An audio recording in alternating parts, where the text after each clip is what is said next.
Baguhan ako sa trabaho bilang empleyado sa isang malaking grocery store sa lungsod. Unang araw pa lang, narinig ko na ang mga kwento tungkol sa mga multo na nagpapakita sa iba't ibang bahagi ng tindahan. Kabilang dito ang mga espiritu na nasa seksyon na naka-assign sa akin.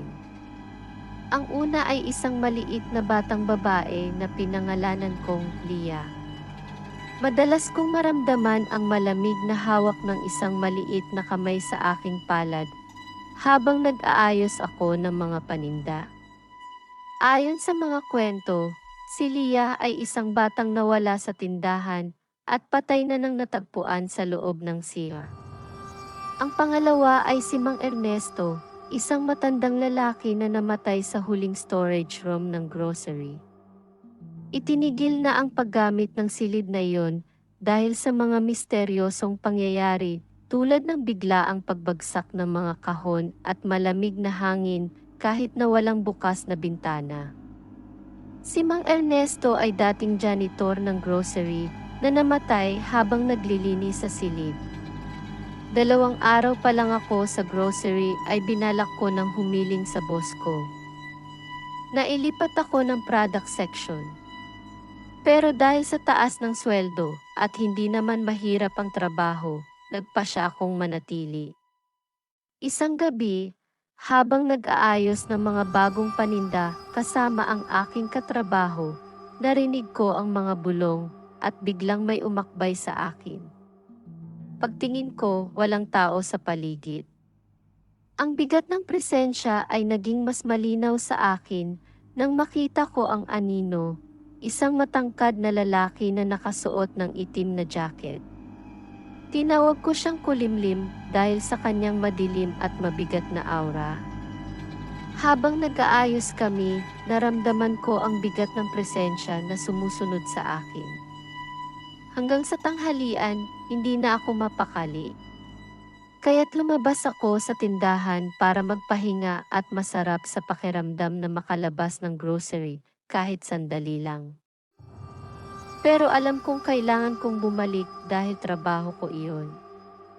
Kinabukasan, nang bumalik ako sa grocery, naramdaman ko ulit ang presensya ni Kulimlim kahit nakasama ko ang aking manager.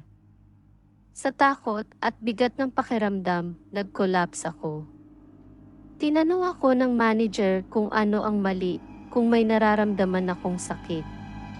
Sinabi ko na lang na stressed ako, at may mga iniisip na hindi maalis sa aking isipan. Mabuti na lang at naintindihan niya ako, at pinayagan akong umalis ng maaga. Sa aking pag-uwi, nagpapaalam ako sa mga espiritu. Kay Lia, Mang Ernesto at Kulimlim. Nakakatulong ito na gawing hindi gaanong seryoso ang sitwasyon.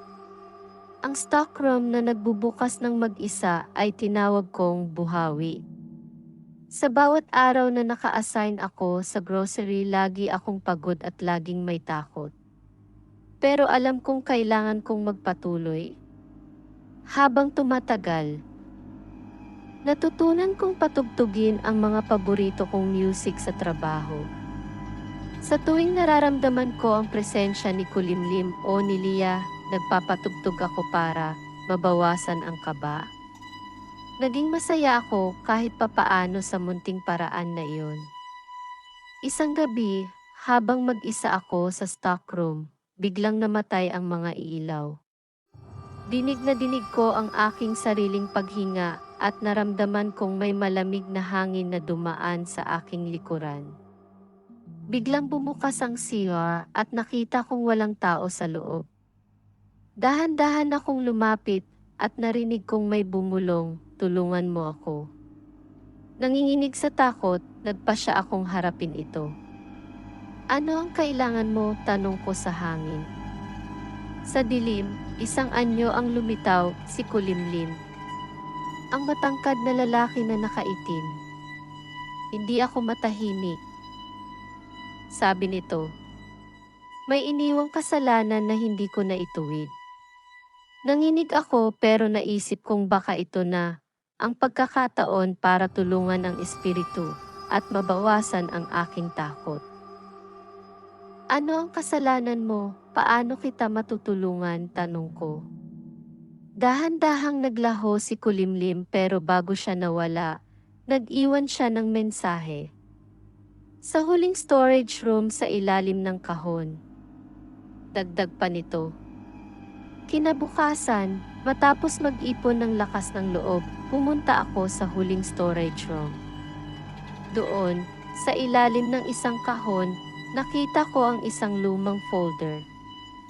Sa loob nito ay may mga listahan at dokumento na naglalahad ng kasalanan ng manager, mga pagnanakaw at pandaraya sa tindahan. Isinangguni ko ito sa may-ari at ginawa ang tama.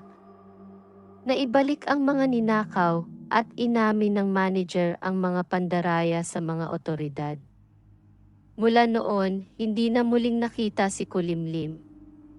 Bagaman nananatili pa rin ang alaala ng mga espiritu, alam kong ginawa ko ang tama at sa bawat araw na nagtatrabaho ako sa grocery, dala ko ang tapang at mga paborito kong music sa trabaho at handa sa anumang kababalaghan na darating.